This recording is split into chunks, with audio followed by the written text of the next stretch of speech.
Hello मेरे प्यारे बच्चों, कैसे हैं आप सभी। उम्मीद करता हूं स्वस्थ होंगे, मस्त होंगे, जबरदस्त होंगे। मेरा नाम है सोमेश और आप सभी का स्वागत करता हूं आपके अपने बनाए उत्तर प्रदेश के सबसे बेहतरीन, सबसे विश्वसनीय platform UP board Hindi medium Vidyakul में। आज मैं आपको 10 मिनट में सिखाने जा रहा हूं ट्रिक के साथ भैया। इंग्लिश पोएट्री सेक्शन में जो फिगर ऑफ स्पीच पूछा जाता है, कई सारे बच्चे बहुत ज़्यादा कंफ्यूज हो जाते हैं, उनको बहुत ज़्यादा प्रॉब्लम होती है।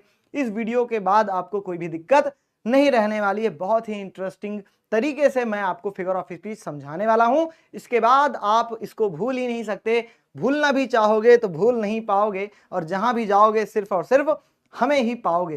तो चलिए शुरू करते हैं। तो सबसे पहले जान लेते हैं भैया फिगर ऑफ स्पीच क्या होता है। तो फिगर ऑफ स्पीच किसी भी भाषा में सुंदरता पैदा करता है। जी हाँ, है ना। फिगर ऑफ स्पीच का अर्थ अलंकार है या भाषा में सुंदरता पैदा करता है, अर्थात क्या होता है, वाक्य के कथन की शोभा बढ़ाता है। यानी किसी भी कोई भी सेंटेंस हो या हम अगर पोएम की बात करें तो वो उसको और अच्छे तरीके से दिखाने के लिए हम फिगर ऑफ स्पीच का यूज करते हैं। आपके सिलेबस में जो भैया कुछ इंपॉर्टेंट फिगर ऑफ स्पीच है उनमें से एक है सिमिली।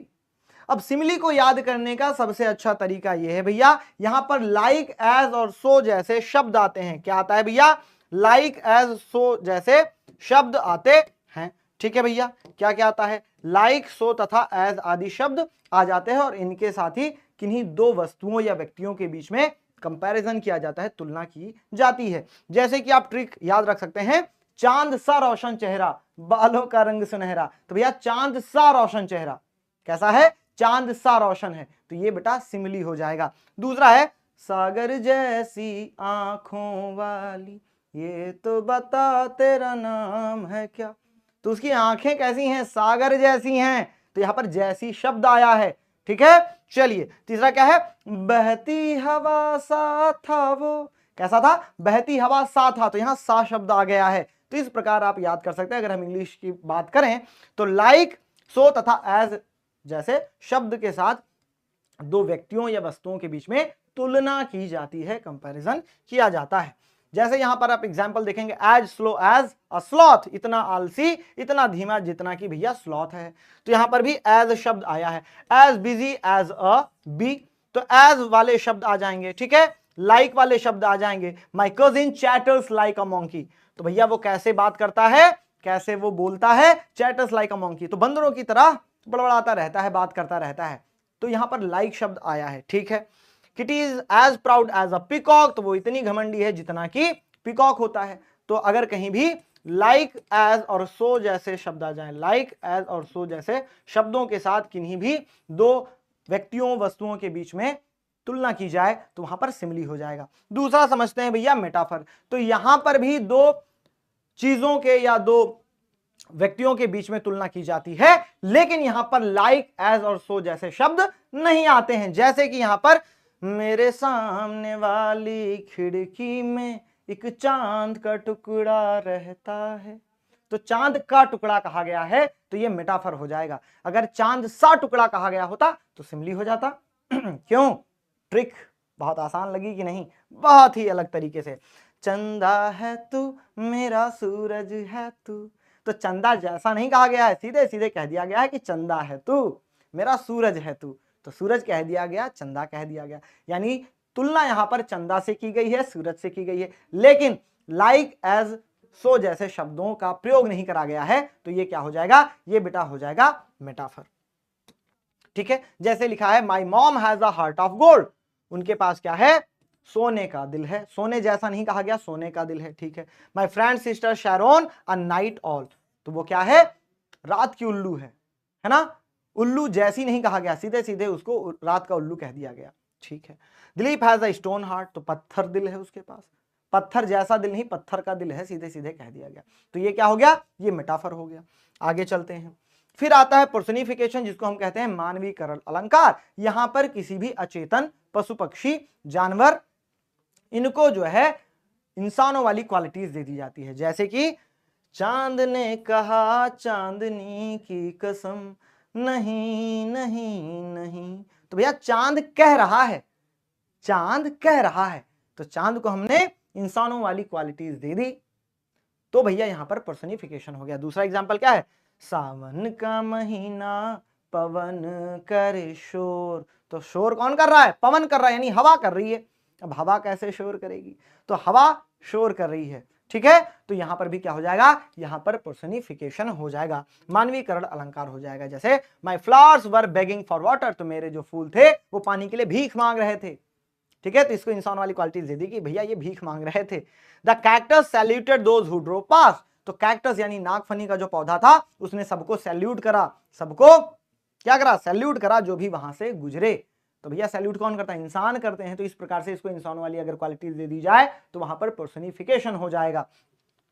फिर आगे बढ़ते हैं, आता है एपोस्ट्रॉफी। ये होता है संबोधक अलंकार। जब हम किसी भी मृत, अनुपस्थित या अचेतन जो वस्तु होती है, कोई भी जानवर हो, जब हम उसको क्या करते हैं? संबोधित करते हैं, तो वहां पर एपोस्ट्रॉफी आ जाता है। जैसे कि क्या है? मैंने पूछा चांद से कि देखा है कहीं मेरे यार सा हंसी।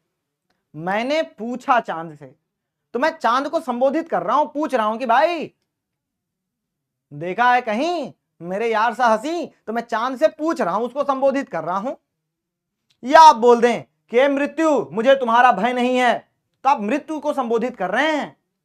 या आपने कभी कभी खुद को ही आप बोल रहे हैं, या अपने दोस्त को। आप अगर आप अपने दोस्त से ऐसे कि अरे दोस्त तुम आज अगर मेरे पास होते मजा आ जाता, मतलब आप उसको संबोधित कर रहे हैं, ठीक है। तो कोई भी व्यक्ति, वस्तु जिसको आप संबोधित कर रहे हैं और वो अनुपस्थित हो, मृत हो, ठीक है, तो अगर आप उसको संबोधित कर रहे हैं तो यहां पर एपोस्ट्रॉफी हो जाएगा, ठीक है। हाँ, जैसे कि यहां पर ओ स्वीट नाइटेंगल, क्यों बुलबुल, बुलबुल एक पक्षी होती है।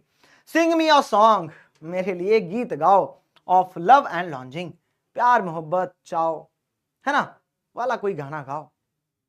तो ये बुलबुल से कह रहे हैं कि गाना गाओ, ठीक है, तो संबोधित कर रहे हैं।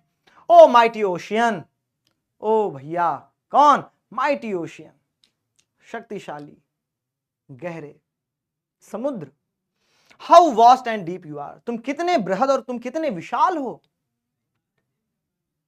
तो ये उसको कह रहे हैं तुम कितने विशाल हो, कितने बृहद हो, तो ये उसको संबोधित कर रहे हैं। तो यहां पर एपोस्ट्रॉफी हो जाएगा।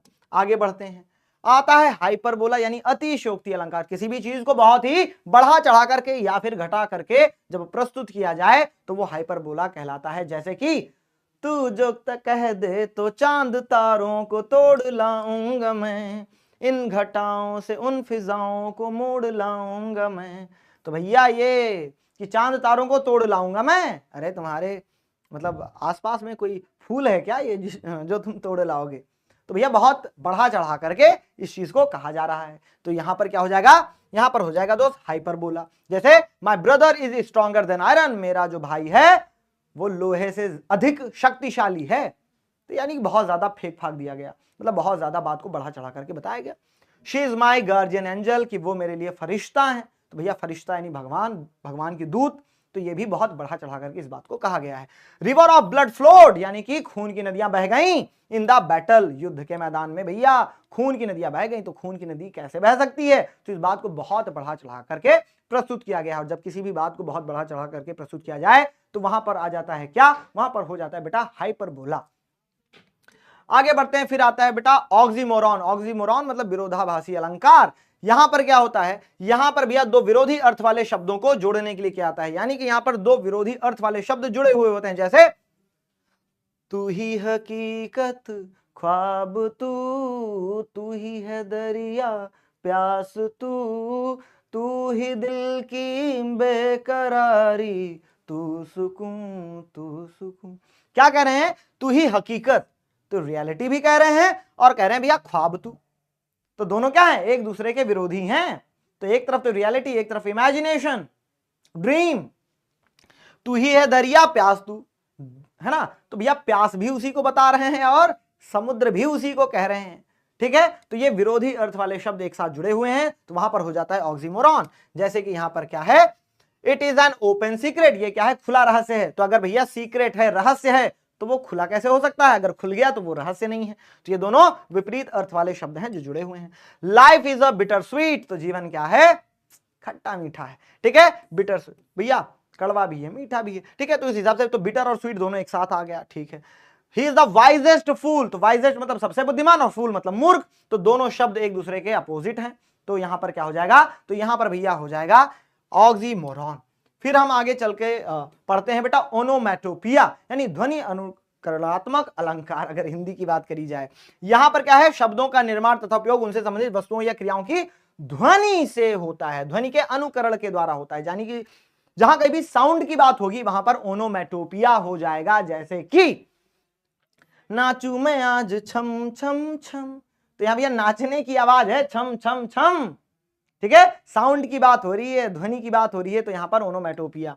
फिर क्या है, ये जो तेरी पायलों की छन छन है, तो छन छन क्या है, पायलों की छन छन है, तो साउंड की बात हो रही है, तो क्या हो जाएगा, onomatopoeia.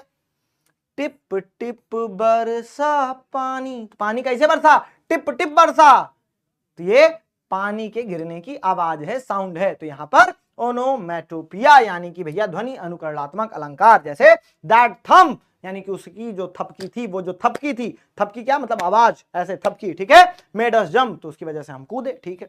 If you see him, अगर आप उसको देखें, टूट योर हॉर्न, तो आप अपना हॉर्न बजाएं, तो यहां पर भी ध्वनि की बात हो रही है, तो जहां कहीं भी ध्वनि की बात होगी ओनोमैटोपिया हो जाएगा, ठीक है बेटा। चलिए, तो बस कितनी आसानी के साथ आपने सारे जितने आपके सिलेबस में थे वो फिगर ऑफ स्पीच आपने सीख लिया है। उम्मीद करता हूं कि ये वीडियो आपके लिए बहुत ज्यादा हेल्पफुल रहेगी। अगर ये वीडियो से आपको कुछ भी सीखने को मिला हो तो आप इस चैनल पर आए हो, नए हो या पुराने हो, तो इसको सब्सक्राइब करना ना भूलें, इस वीडियो को शेयर कर दें और कमेंट सेक्शन में आप अपने प्रीशियस कमेंट्स जरूर करें ताकि हमें भी पता चले कि आपको इस क्लास में कितना मजा आया। मिलते हैं आपसे अगली क्लास में। Thank you very much. जय हिंद, जय भारत।